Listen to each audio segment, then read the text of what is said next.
All right, what is good, ladies and gentlemen? It is the Master Reviewer back again with another review, and today we are doing a review for Cowboy Bebop. I am finally getting an anime review out. It's been a couple weeks, so I do apologize for the wait, but we are finally back. I did change my, I mentioned this, I did change my schedule around like, 3 or 4 times to actually try to manage to come up with a way to be able to get show and anime reviews out consistently along with movie reviews. So I think I got it set now. I think we're good. So hopefully you'll be seeing more of those videos coming out soon. So, but yeah, I did end up rewatching. This is a rewatch. I have watched this. I think the first time was a few years ago. I don't remember exactly when. So this was a rewatch, and I definitely think I liked it more on rewatch. So.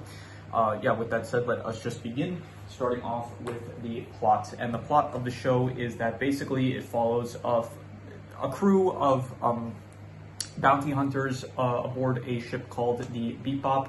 And so, yeah, basically each episode is that you have the main crew, which is Spike Spiegel, Jet Black, Faye Valentine, and Edward, along with the dog Ein.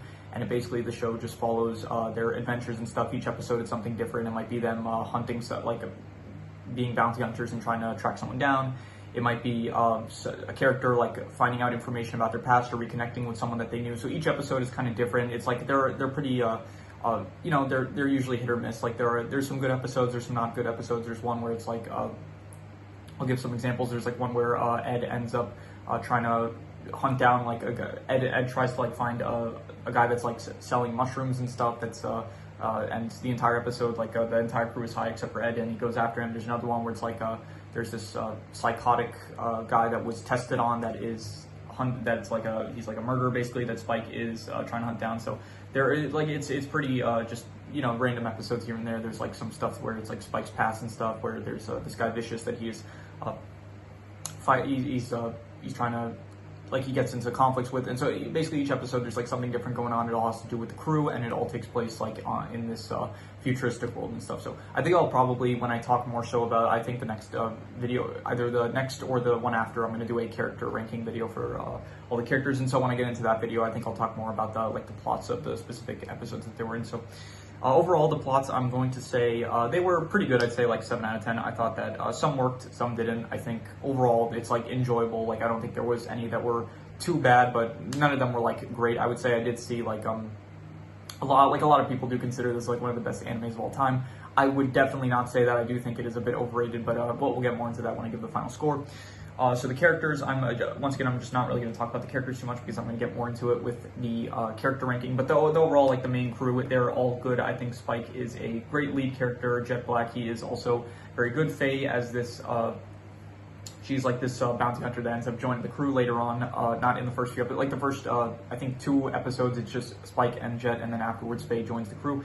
So she is good. And then Ed, he only actually, not he actually, it's like ambiguous about his gender, but I'm pretty sure that Ed is a girl from what they said in the show. So Ed is I keep thinking he looks like a boy, but it's a she. I'm pretty sure she ends up joining the crew in the 9th episode, and then so Ed is with the crew the least amount of time.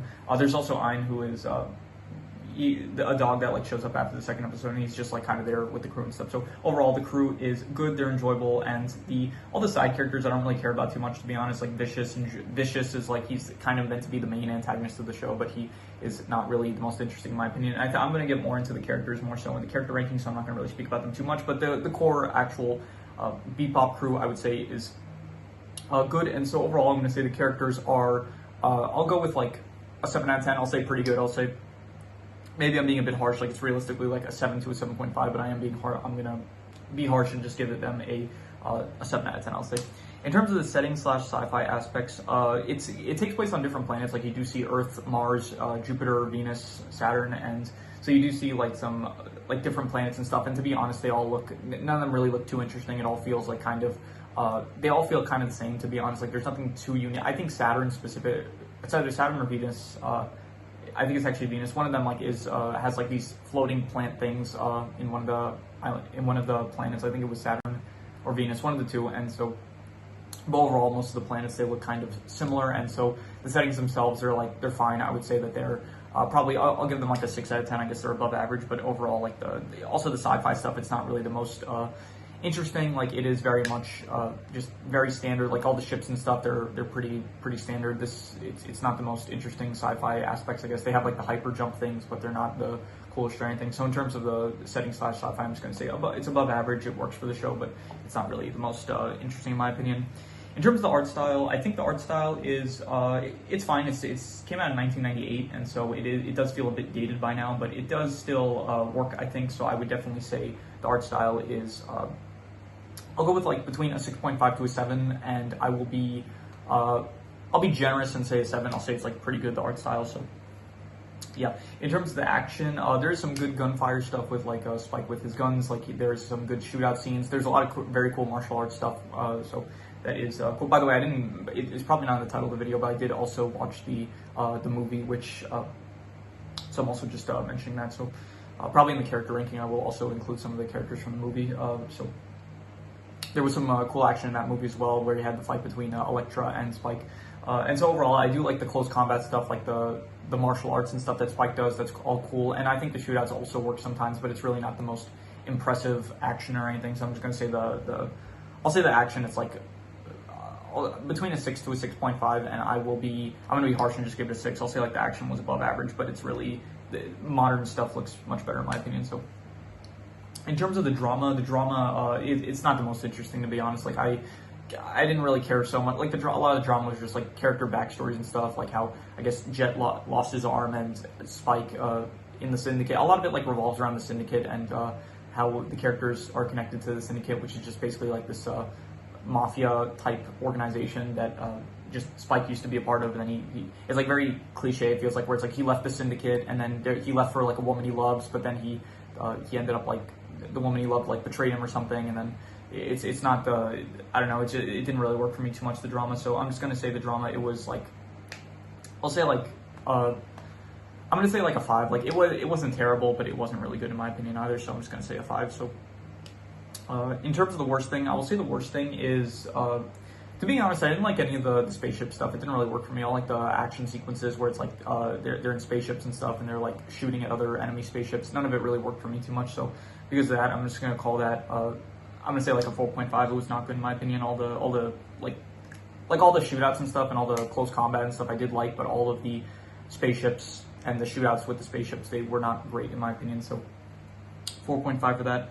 In terms of the best thing, I will say the best thing is probably I'll say the main Bebop crew. I do think that they have good chemistry together, and it is a bit of a shame because a lot of the episodes do have like the characters going off on their own like solo adventures kind of, so you don't actually see too much of the Bebop crew really bonding. So it was a bit of a shame. I did wish we kind of saw more of that. Like Edward, to be honest, like he's in like she's in like I think 13 episodes in total, or like something like 15 episodes in total out of like 26 episodes in the entire show. And Edward, like really, she doesn't really interact with a lot of the characters, along with so yeah, they're just a lot of the times, like it is a bit of a shame that the characters don't interact as much as you would hope. But you know, they are still good. Like when they do interact, they do still have good chemistry, I think. So I'm going to say that the main crew, I would say, are I'll say very good. I'll say a 7.5 for the main Bebop crew. So yeah, yeah, that is all the scores I have. No extra notes because this is a anime review, and once again, I don't do extra notes for anime reviews or shows, and so I'm going to do the calculations. So King Crimson.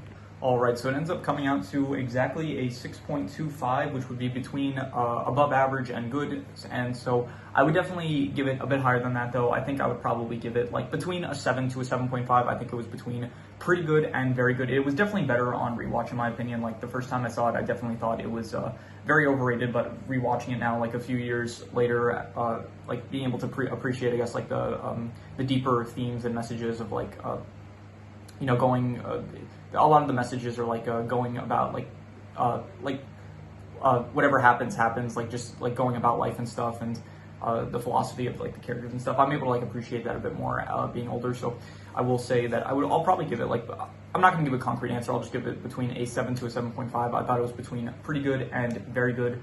And yeah, that is pretty much all there is to it. So in the next coming videos, I'm going to probably do like some rankings for the show, so that is going to be fun. And I will get more in depth with like the characters and stuff, and like a bit more with the plots of the episode. So look forward to that. And yeah, but with that said, yeah, if you have any recommendations, any shows, movies, video game stories, anime, web series, anything that you want me to review, leave it in the comments and I will maybe possibly check it out. But with that said, that is pretty much all there is to it, so let's leave it at that.